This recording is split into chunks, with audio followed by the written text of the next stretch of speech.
Hi, I'm Joseph Esri, one of the attorneys at Parman and Easterday, and we just wanted to take a little bit of time and answer some of the common questions we get in our office. And one of the ones we get all the time is, what is a trust? And what I'm here to tell you is the concept of a trust isn't an overly complicated thing. So people can make trusts as complicated as they want those trusts to be. You can make the words inside of the trust as complicated as they need to be, but the actual concept of a trust isn't that difficult. So here's what I tell people. Think about a trust as a box.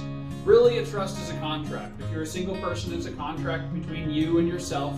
If you're a married person, it's a contract between you and your spouse.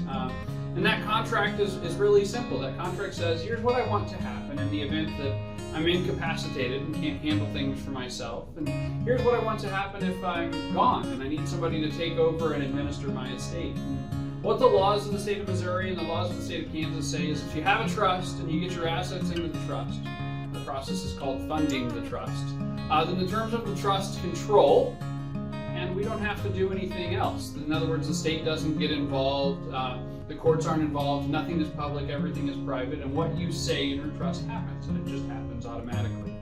So as a part of that process, there's really 3 jobs or 3 roles you should know about, and I'll go into a little bit more detail about each one of these in some other videos, but those 3 roles are basically this. The first is trustor or grantor. The trustor or grantor, it's the same thing. That's the person who creates the trust. They're the person who tells the lawyer, here's what I want this trust to say. If it's a single person, it's just one of you. If you're married, it's both you and your spouse.